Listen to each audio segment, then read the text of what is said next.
नमस्कार, मैं देवलक आप सभी का स्वागत करता हूं आईआईएमटी मीडिया के विशेष कार्यक्रम हिस्ट्री ऑफ द डे में।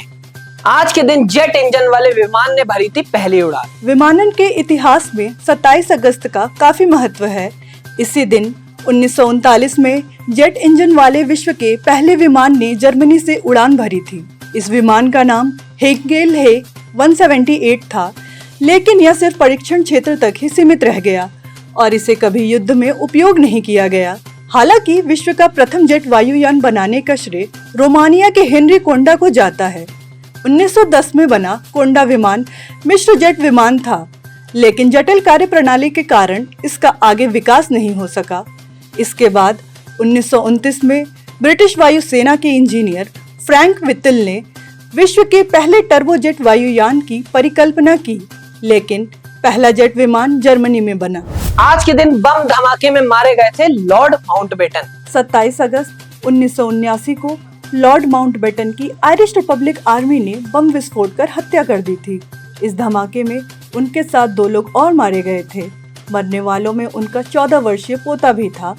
लॉर्ड माउंटबेटन ब्रिटिश भारत के अंतिम वायसराय रहे थे। आयरिश रिपब्लिक आर्मी एक उग्रवादी संगठन था जो उत्तरी आयरलैंड को आयरलैंड गणराज्य में मिलाना चाहता था, लेकिन यूनाइटेड किंगडम अनुमति नहीं दे रहा था। माउंटबेटन की हत्या कर पहली बार शाही परिवार को निशाना बनाया गया था। इस हमले के बाद शाम को एक और बम धमाका यूनाइटेड किंगडम की सैन्य टुकड़ी के कैंप में किया गया था, जिसमें 18 सैनिक मारे गए थे। रोमानिया ने आज के दिन प्रथम विश्व युद्ध में ऑस्ट्रिया पर किया था हमला। 27 अगस्त 1916 को रोमानिया ने अलाइड फोर्सेस से गुप्त संधि कर ऑस्ट्रिया हंगरी साम्राज्य पर हमला कर दिया और प्रथम विश्व युद्ध में शामिल होने की घोषणा की थी। दोनों देशों के बीच ट्रांसिल्वेनिया को लेकर प्रमुख विवाद था और यह ऑस्ट्रिया के कब्जे में था। पहले जर्मनी ने रोमानिया को हरा दिया और रोमानिया का सारा क्षेत्र जर्मनी के नियंत्रण में आ गया, लेकिन युद्ध समाप्त होते होते अलाइड फोर्सेस से जर्मनी हार गया और उसे वर्साई की संधि करनी पड़ी। इसके तहत रोमानिया को अपने खोए हुए क्षेत्र के साथ ट्रांसिल्वेनिया का भी एक हिस्सा मिल गया। हालांकि इस लड़ाई में उसके करीब 3.5 लाख सैनिकों को जान गंवानी पड़ी। सोनाली बनर्जी आज के दिन बनी थी देश की प्रथम महिला मरीन इंजीनियर। 27 अगस्त 1999 को सोनाली बनर्जी देश की प्रथम महिला मरीन इंजीनियर बनी थी। बचपन से ही सोनाली दुनिया की सैर करना चाहती थी। उनका यही सपना उन्हें इस पद के करीब लाया था। सोनाली को समुद्र और जहाजों से विशेष प्रकार का लगाव था। हालांकि सोनाली के लिए यह सफर तय करना आसान नहीं था, क्योंकि इससे पहले कोई भी महिला इस पद पर नियुक्त नहीं हुई थी। इस क्षेत्र में पूरी तरह से पुरुषों का प्रभुत्व था। मरीन इंजीनियर के पद पर नियुक्त होते समय वे केवल 22 वर्ष की थी।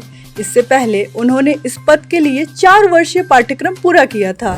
आज के दिन सुमात्रा में हुआ था सबसे भयानक ज्वालामुखी विस्फोट। 27 अगस्त 1883 को इतिहास का सबसे भयानक ज्वालामुखी विस्फोट हुआ था।